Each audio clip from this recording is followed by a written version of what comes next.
नमस्कार, मैं पुनः आपके सामने उपस्थित हूँ भारत भूगोल की कक्षाओं में। अंतिम कक्षा में बात कर रहे थे प्रायद्वीपीय पठार की, तो उसी श्रृंखला में हम आगे बात करने वाले हैं प्रायद्वीपीय भारत के प्रमुख पठार। अब प्रायद्वीपीय पठार जो है वो एक पूरा त्रिभुजाकार है, हमने पढ़ा था, और उसके अंतर्गत भी बहुत अलग अलग पठार हैं, जैसे कि मालवा का पठार, बुंदेलखंड पठार, बघेलखंड पठार, छोटा नागपुर का पठार, शिलोंग का पठार, दंडकारण्य पठार और दक्कन का पठार। तो 7 मुख्य पठार आपको देखने मिलेंगे। तो भारत के रेखा चित्र में मैं आपको इंगित करवा दूं, जैसे ये जो है वो है शिलोंग का पठार, शिलोंग का पठार है, ये छोटा नागपुर का पठार है, दंडकारण्य पठार, ये पूरा दक्कन ट्रैप दक्कन का पठार कहलाता है, ये मालवा का पठार है, बुंदेलखंड पठार और बघेलखंड पठार। ये कुछ पठारों की अवस्थिति है, आप भारत के नक्शे में इनको इंगित कर लें। अब बात करेंगे कौन कौन से राज्यों में कौन कौन सा पठार है। तो आइए बात करते हैं सबसे पहले मालवा के पठार की। मालवा के पठार का विस्तार मुख्य रूप से मध्य प्रदेश तथा गुजरात में है। राज्य आप ध्यान रखें, एमपी हो गया और गुजरात। अपने जो मानचित्र उसमें आप इंगित कर लेना, मध्य प्रदेश और गुजरात में किसका विस्तार है? मालवा के पठार का। अच्छा, एक इंपॉर्टेंट फैक्ट, क्योंकि राजस्थान भूगोल से संबंधित भी है, राजस्थान में दक्षिण पूर्व में स्थित हाड़ौती का पठार, जो हाड़ौती का पठार देखने मिलता है, वो मालवा के पठार का ही भाग है। तो कई बार पूछा जाता है कि हाड़ौती का पठार किसका भाग है, 4 ऑप्शन देते हैं, उसमें सही कौन सा होता है? मालवा का पठार। अब चंबल नदी मालवा के पठार को 2 भागों में बांट दी, मतलब इसके बीच से गुजरती है। मालवा का पठार बेसाल्टिक लावा से बना हुआ है। बेसाल्टिक लावा ज्वालामुखी उद्गार, फिर इससे जो ये लावा बाहर निकलता है, इससे चट्टानें जम जाती है। जैसे लावा बाहर निकला और ये जमकर सूख गया, ठंडा हो गया, एकदम कठोर हो गया, तो ये बेसाल्टिक लावा है। क्या कहते हैं इसको? Basaltic lava. और बेसाल्टिक लावा से ही किसका? मालवा के पठार का निर्माण हुआ है। मालवा के पठार का विकास ज्वालामुखी के दरारनुमा उद्गार से। वही बात है जो हमने चित्र में समझी कि ज्वालामुखी उद्गार जो हुआ, ये लावा जो बाहर निकला, लावा ये ठंडा होकर बेसाल्टिक लावा चट्टानों में बदला और उसी से मालवा के पठार का विकास हुआ है। तो ये इसमें ज़्यादा समझने वाला कुछ है नहीं, सिंपल से फैक्ट है, आपको एज इट इज़ याद रखना है। आगे बात करें बुंदेलखंड पठार। बुंदेलखंड पठार का विस्तार एक राज्य का नाम आएगा, मध्य प्रदेश तथा उत्तर प्रदेश राज्य में है। 2 राज्यों में इसका विस्तार है, मध्य प्रदेश और उत्तर प्रदेश। बुंदेलखंड पठार उत्खात भूमि, उबड़ खाबड़ भूमि के लिए प्रसिद्ध है। उबड़ खाबड़ आप समझते हैं, उबड़ खाबड़ भूमि, तो ये उत्खात भूमि के लिए प्रसिद्ध है। चंबल नदी इस भाग में अवनली का अपरदन करती है, जिसे रेवाइन कहा जाता है। अब ये अपरदन क्या है? अपरदन के बारे में हमने बात की थी कि जब चट्टान, मिट्टी या कोई भी चीज़ एक जगह से दूसरी जगह जाती है, उसको अपरदन कहा जाता है। अब अवनली का अपरदन क्या है? जैसे कि ये कोई पहाड़ी ढाल है, पहाड़ी है, अब यहाँ पे बारिश हुई तो पानी नीचे उतरते हुए इस प्रकार की एक नलिकाएं बनाते हुए उतरता है, अलग अलग नलिकाएं बनाते हुए उतरता है। और ये नलिकाएं क्या है? गहरे गहरे उसमें दरारनुमा आकृति बना लेती है। तो नलिका नुमा आकृति में अपरदन जो होता है उसको क्या कहते हैं? अवनलिका अपरदन। इसका अन्य नाम रेवाइन भी है। इस पठार में शहरों से अधिक अवनलिका अपरदन, मतलब इस पठार में अवनलिका अपरदन बहुत ज़्यादा होता है, क्योंकि यहाँ पर ये जो बेसाल्टिक लावा है, इसमें दरारें पड़ चुकी, उन दरारों में से जब नलिकाएं निकलती है तब उनको और भी गहरा कर देती है। अब बघेलखंड का पठार, इस पठार का विस्तार उत्तरी छत्तीसगढ़ में, यानी छत्तीसगढ़ के उत्तरी भाग में है। अपने मैप में देखें छत्तीसगढ़ कहाँ है, उसका उत्तरी हिस्सा जो है वहाँ कौन सा पठार है? बघेलखंड का पठार। और ये पठार लोह अयस्क के लिए प्रसिद्ध है। अब अयस्क क्या होता है? अयस्क वहाँ कच्चा माल होता है, वहाँ कच्चा माल जिसमें से जिसको परिष्कृत करके या शोधन करके क्या निकलता है? धातु। धातु या फाइनल गुड्स जो निकलते हैं उसको अयस्क कहते हैं। तो इस पठार में लोह अयस्क मिलते हैं, तो लोहे की सर्वाधिक उपलब्धता यहाँ पाई जाती है। छोटा नागपुर का पठार, ये पठार भी आपको जलवायु वाले टॉपिक में भी एक देखने को मिलेगा, इसको थोड़ा अच्छे से ध्यान रखें।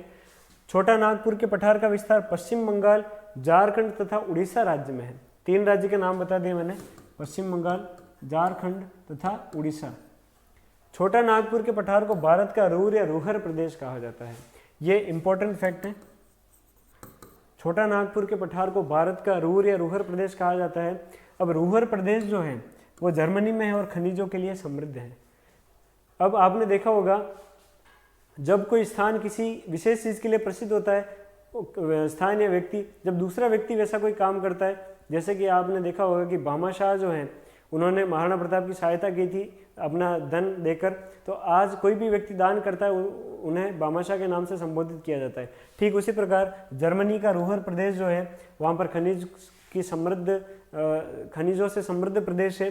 और इसी प्रकार छोटा नागपुर के पठार में भी बहुत सारे खनिज पाए जाते हैं और इसे भारत का रूर या रूहर प्रदेश कहा जाता है। अब दामोदर नदी छोटा नागपुर के पठार से निकलती है।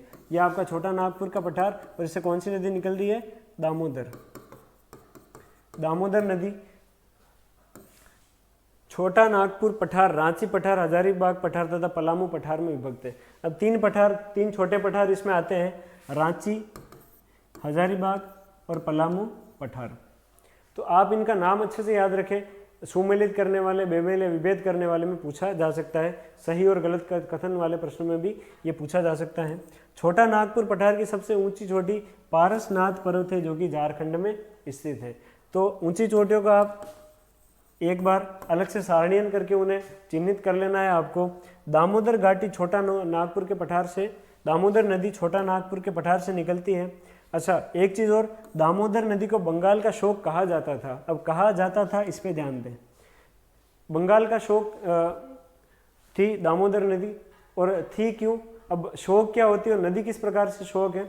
नदी जब बाढ़ लाती है तो उससे विध्वंस होता है और इसी कारण उसको वहाँ का शोक बोला जाता है। अब दामोदर नदी जो है इस पे क्या है, बहुत सारे बांधों का निर्माण कर दिया गया है। अब बांधों के निर्माण के कारण क्या है कि इसके जल का जो उचित प्रबंधन किया गया है और ये बाढ़ की शक्ल नहीं लेता, इसलिए पहले इसको बंगाल का शोक कहा जाता था, जबकि वर्तमान स्थिति ऐसी नहीं है, अभी इससे इतना विध्वंस नहीं होता। दामोदर घाटी पर 1948 में दामोदर नदी घाटी परियोजना बनाई गई और दामोदर नदी घाटी परियोजना आज़ादी के बाद भारत की सबसे पहली परियोजना है। ये थोड़ा सा इंपॉर्टेंट फैक्ट है, इसको आप याद रखें। तो ये कुछ सामान्य से तथ्य हैं, आपको एज इट इज इनको याद रखना है। आगे बात करें शिलोंग का पठार। शिलोंग का पठार थोड़ा सा आपको ध्यान रखना है क्योंकि यह पठार गारो खासी जयंतिया पहाड़ियों से मिलकर बना है। यहाँ गारो खासी जयंतिया पहाड़ियाँ इस भाग में मिलती है। और हमने बात की थी जब पूर्वांचल हिमालय की बात करें, ये जो सेंटेंस मैं बोल रहा हूँ बहुत ध्यान से सुनिएगा। हमने जब पूर्वांचल हिमालय की बात की थी तो सभी पहाड़ियाँ हिमालय के अंतर्गत थी, पर हमने कहा था कि गारो खासी और जयंतिया पहाड़ियाँ जो हैं वो पहाड़ियाँ क्या है कि प्रायद्वीपीय पठार का हिस्सा है। तो वही बात हम यहाँ भी कर रहे हैं कि शिलोंग का पठार किनसे मिलकर बना है? गारो खासी और जयंतिया पहाड़ियों से मिलकर बना है और ये प्रायद्वीपीय पठार का हिस्सा है। फिर बात करें, यह पहाड़ियाँ कीपनुमा पहाड़ियों के लिए प्रसिद्ध है। इनकी आकृति कैसी है? इस प्रकार कीपनुमा आकृति में ये स्थित है। सर्वाधिक वर्षा वाला स्थान मासिनराम तथा चेरापूंजी खासी पहाड़ियों में। ये जो खासी पहाड़ियाँ हैं यहाँ पर मासिनराम तथा चेरापूंजी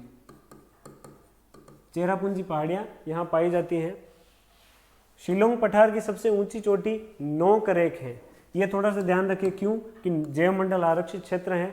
फिर शिलोंग का पठार प्रायद्वीपीय पठार से मालदा गेप तथा राजमहल गारो गेप से पृथक होता है। तो ये यहाँ तक प्रायद्वीपीय पठार है और ये जो बीच में जो गेप पड़ रहा है इस गेप को क्या कहते हैं? मालदा गेप। ये थोड़ा सा ध्यान रखना, ये गेप कहलाता है मालदा गेप और इसको राजमहल गारो गेप भी कहते हैं। राजमहल गारो गेप क्यों कहते हैं? यहाँ गारो पहाड़ियाँ हैं और यहाँ अंतिम रूप से राजमहल पहाड़ियाँ, तो इन दोनों के बीच का जो गेप है इसको राजमहल गारो गेप भी कहा जाता है। तो ये कुछ सामान्य से तथ्य हैं, आपको नक्शे में भर के इनको याद रखने पड़ेंगे। अब ये दंडकारण्य पठार। दंडकारण्य पठार की अवस्थिति हमने मानचित्र में देख ली थी, उसे देखते हुए तथ्य देखें कि दंडकारण्य पठार दक्षिणी छत्तीसगढ़ का दक्षिणी भाग महाराष्ट्र तथा आंध्र प्रदेश राज्य में स्थित है। कई बार पूछा जाता है दंडकारण्य पठार की अवस्थिति कितने राज्यों में? तो 3। दंडकारण्य पठार उबड़ खाबड़ तथा घने जंगलों से घिरा हुआ पठार है। अच्छा, एक चीज और, दंडकारण्य पठार का जो उल्लेख है रामायण के अंतर्गत भी आता है। तो एक तरह से इसका दंडकारण्य वन जो है, अरण्य का अर्थ होता है वन, और इसका उल्लेख रामायण में भी पाया जाता है। उबड़ खाबड़ घने जंगल यहाँ पर है। दंडकारण्य पठार से इंद्रावती नदी निकलती है जो कि गोदावरी की सहायक नदी है। ये थोड़ा हम नदियों वाले टॉपिक में और अच्छे से बात करेंगे, आप बस फैक्ट याद रखें।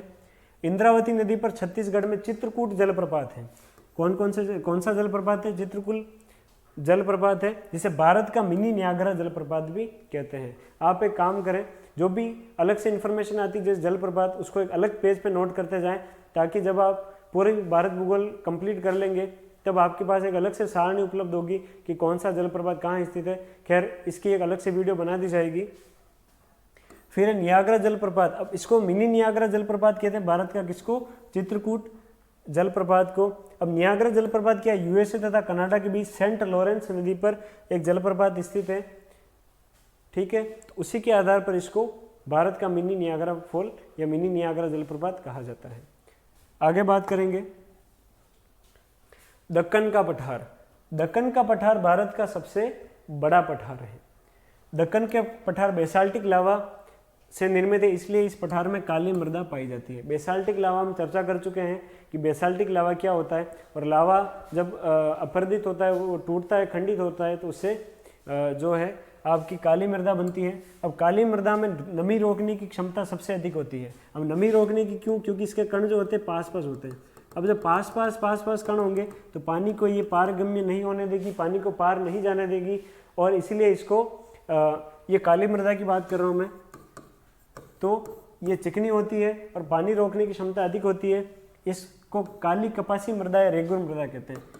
कपासी या रेगुर, ये इसके नाम है। कपासी इसलिए क्योंकि कपास का सर्वाधिक उत्पादन इसमें होता है।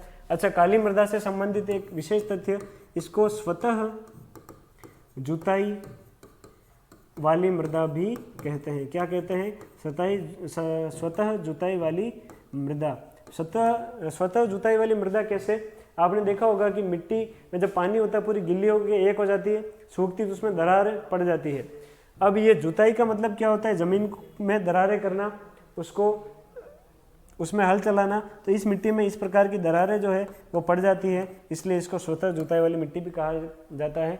और ये है काली मृदा। काली मृदा जो है बेसाल्टिक लावा चट्टानों के अपघटन से बनती है। किससे बनती है? बेसाल्टिक लावा जो चट्टानें हैं उनकी अपरदन क्रिया, टूट फूट से ये काली मृदा बनती है। अब दक्कन का पठार 3 भागों में है। महाराष्ट्र, आंध्र प्रदेश और कर्नाटक का पठार 3 भागों में इसको बांटा गया है। महाराष्ट्र पठार, आंध्र प्रदेश और कर्नाटक का। अब इनके बारे में कुछ और तथ्य। महाराष्ट्र का पठार पूरे महाराष्ट्र में है, ठीक है। आंध्र प्रदेश को कृष्णा नदी 2 भागों में बांट देती है। कृष्णा नदी आंध्र प्रदेश के पठार से बीच से गुजरती है, 2 भागों में बांट के। पहला ये हो गया। दूसरा, उत्तरी भाग तेलंगाना और दक्षिणी भाग रायलसीमा कहलाता है। कई बार पूछा जाता है रायलसीमा किसका हिस्सा है, तो किसका हिस्सा है? आंध्र प्रदेश के पठार का। कर्नाटक पठार को मैसूर पठार भी कहते हैं, और यहाँ किसके अयस्क पाए जाते हैं? लौह अयस्क। तो देखिए, आपको अब थोड़ी सुविधा हो रही होगी क्योंकि नोट्स एक तरफ लिख रखे हैं। आप पढ़ते हुए केवल समझने पे ध्यान दें, नोट्स आप वीडियो पूरा देखकर अंतिम रूप से भी उतार सकते हैं। आगे बात करें तटीय मैदान भाग। अब तट क्या होता है? तट वो भाग होता है जहाँ जल और स्थल,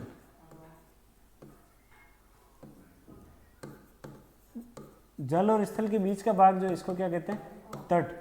तो भारत के तटीय क्षेत्र भी आपको देखने मिल रहे होंगे इसमें। ये भारत की मुख्य भूमि एक बार वापस से बना देता हूं आपके लिए।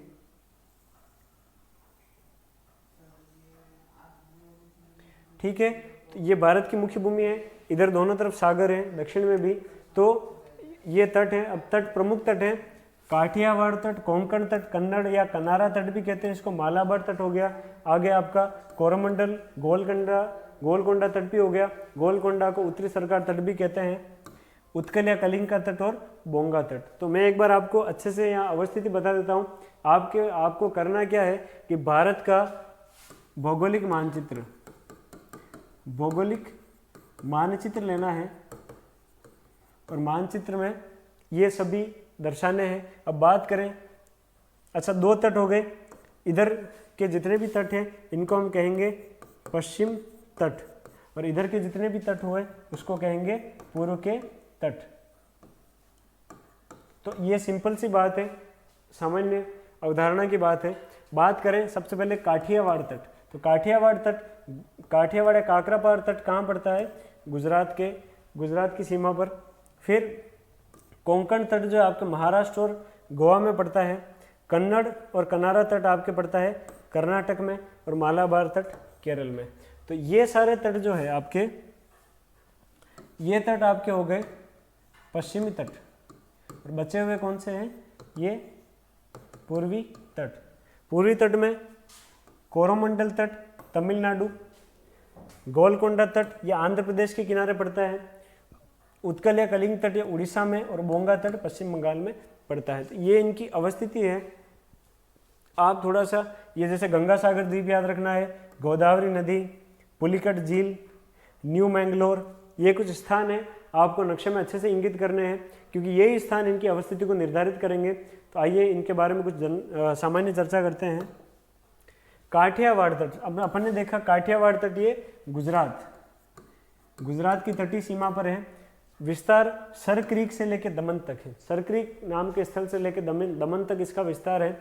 काठियावाड़ तट पर कांडला बंदरगाह, ये बंदरगाह काफ़ी इंपॉर्टेंट है। जब हम बंदरगाहों की बात करेंगे तब इसको लेंगे, उसमें परिवहन में जब बात करेंगे बंदरगाहों की तो उसमें इसका नाम उल्लेखित होगा।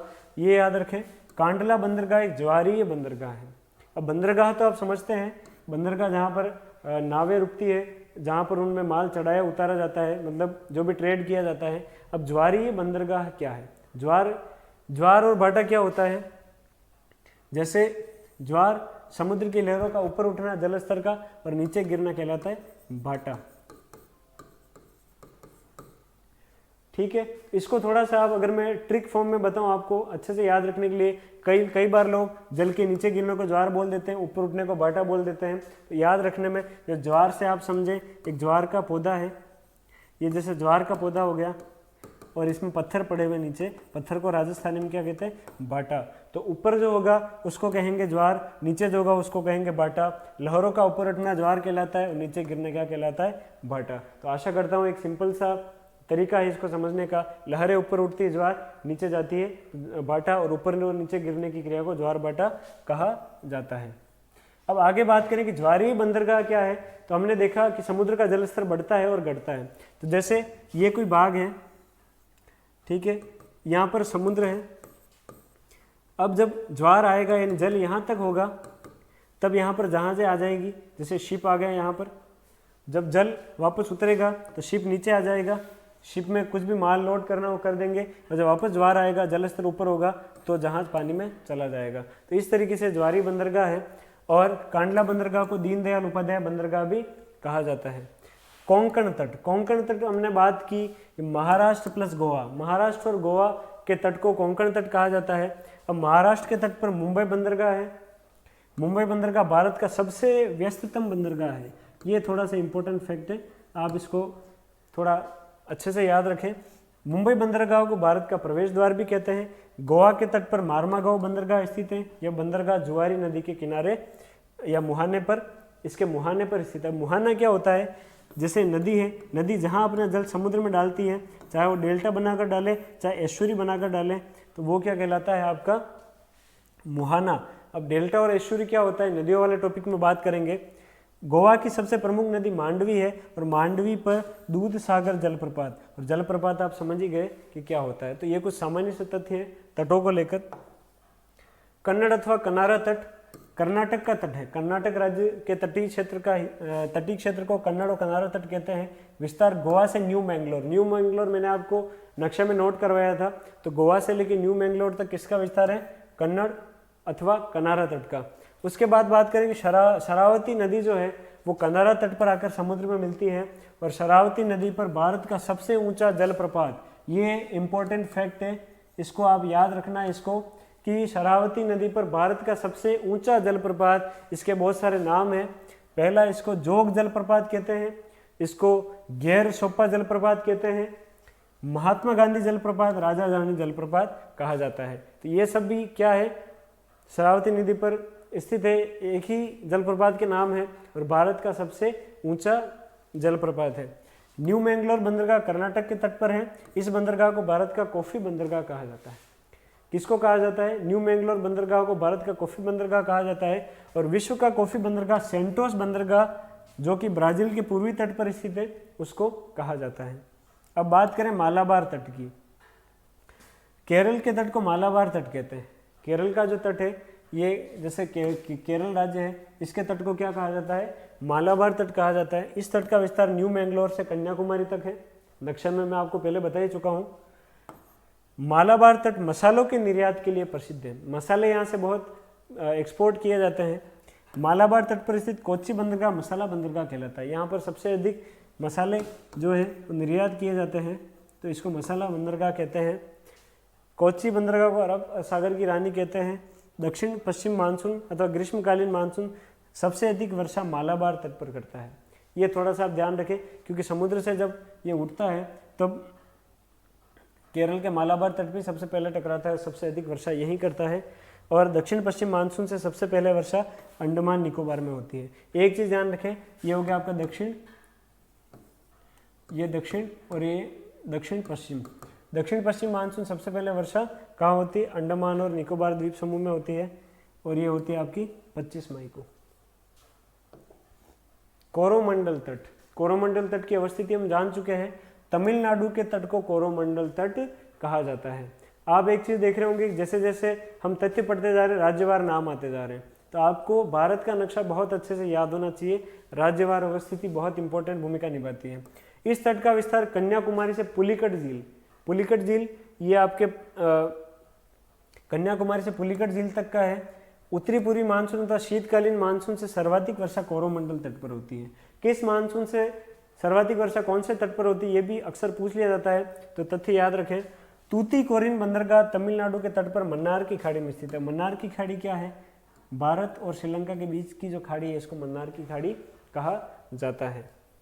इस बंदरगाह को भारत का मोती बंदरगाह भी कहते हैं, क्योंकि यहाँ पर सबसे ज़्यादा मोतियों की खेती की जाती है।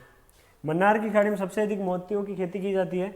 मोतियों का शहर हैदराबाद को कहते हैं। हैदराबाद पास ही में स्थित है, तो मोतियों का शहर अगर पूछा जाए उपनाम में कभी तो हैदराबाद है। अब श्रीलंका को गिरते हुए आंसू का देश, पूर्व का मोती, रत्नों का देश भी कहते हैं। अब रत्नों का देश इसलिए कहते हैं क्योंकि यहाँ बहुत सारे मात्रा में रत्न मिलते हैं। अब गिरते हुए आंसू क्यों? क्योंकि आपको इसकी आकृति इस प्रकार से दिखाई देती है, जल की बूंद या आंसू के समान दिखाई देता है, इसलिए इसे गिरते हुए आंसू का देश भी कहा जाता है।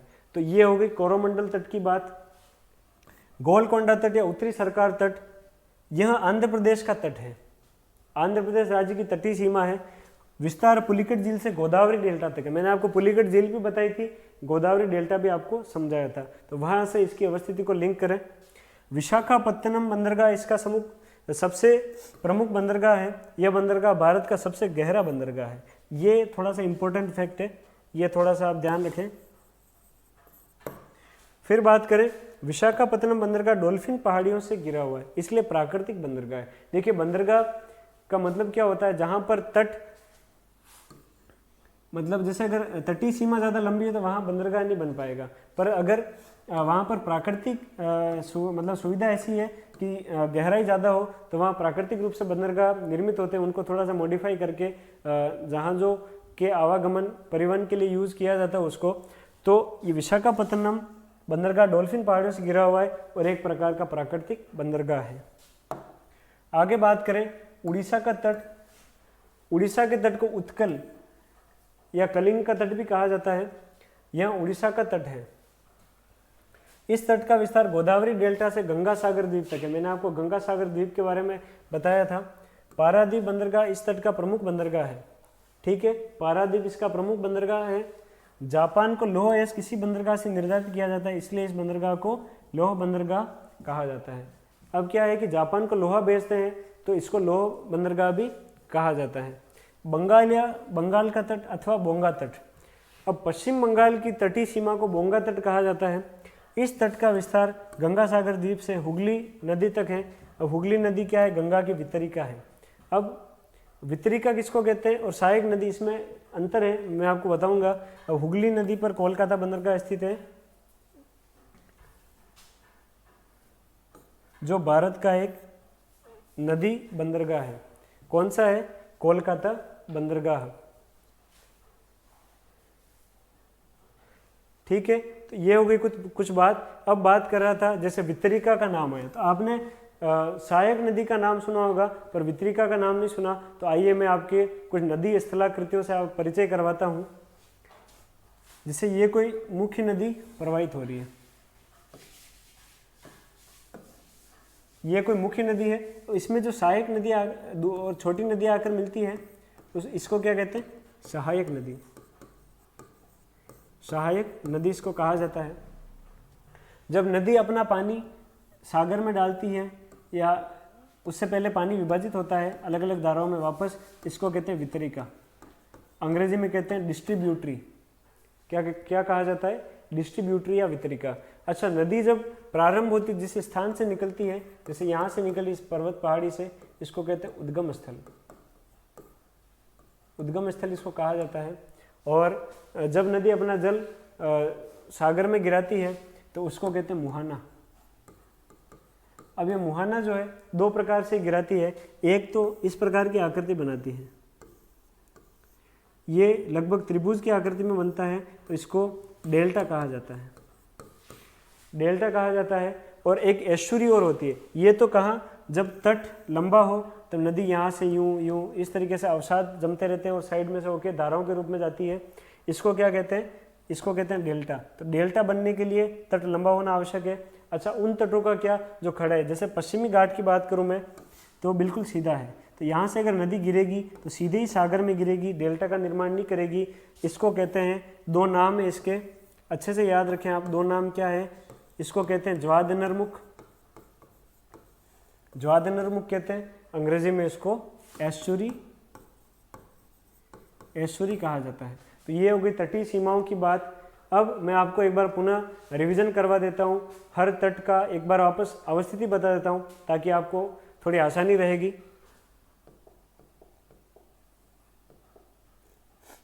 तो ये भारत की तटीय सीमा है। 8 तट हमने पढ़े। सबसे पहले हमने देखा काठियावाड़ तट, काकरापाड़ तट, ये गुजरात की सीमा पर है। उसके बाद हमने बात की कोंकण तट की, महाराष्ट्र और गोवा की सीमा पर स्थित है। फिर हमने देखा कन्नड़ तट, कनारा तट, ये कर्नाटक में है। फिर हमने बात की मालाबार तट, ये केरल में है। सबसे दक्षिणी बिंदु कन्याकुमारी या केप कोमोरिन हो गया। उसके बाद बात की हमने कोरोमंडल तट, तमिलनाडु की। फिर जाना हमने गोलकोंडा तट, उत्तरी सरकार, जो कि आंध्र प्रदेश के किनारे है। फिर उत्कल या कलिंग तट, उड़ीसा के किनारे। और पश्चिम बंगाल या बोंगा तट जो ये पश्चिम बंगाल में है। अब नाम आया था गंगा सागर द्वीप, ये उड़ीसा में है। गोदावरी नदी की अवस्थिति ये आपको दिख रही है, ठीक है। पुलिकट झील यहाँ स्थित है, न्यू मैंगलोर यहाँ है। इससे क्या है कि आपको जब अवस्थिति का निर्धारण करोगे आप तब इसका नाम आएगा। तो ये हो गई बातें प्रमुख तटीय क्षेत्रों की। तो भारत में हम बात कर रहे हैं, जैसे भारत के भौतिक प्रदेश को हमने बात की। भारत के भौतिक प्रदेश में हमने देखा 5 तरह के प्रदेश देखे। उत्तर के पर्वतीय प्रदेश, उत्तर का मैदान देखा। फिर हमने बात की प्रायद्वीपीय पठार की, प्रायद्वीपीय पठार के बाद हमने देखा तटीय मैदान के बाद बच गया द्वीप समूह। तो आपने देखा होगा कि पर्वतीय भाग, मैदानी भाग, पठारी भाग और तटीय मैदान यहाँ हमने कंप्लीट कर लिए हैं। अब खाली एक भाग बचा है द्वीप। अच्छा, एक चीज़ और कि दर्रे हमारे और रह गए हैं, तो मैं आपको पर्वतीय दर्रे और पठारी क्षेत्र के जो दर्रे हैं उनको एक अलग से टॉपिक बना के बताऊंगा, तो आप इनको अच्छे से देख लेवें। अगली क्लास में हम बात करेंगे भारत के प्रमुख द्वीपों की। तो इसी तरीके से साथ बने रखें। और कुछ सुझाव हो तो कमेंट सेक्शन में ज़रूर बताएं। वीडियो को लाइक शेयर करें। बहुत बहुत धन्यवाद।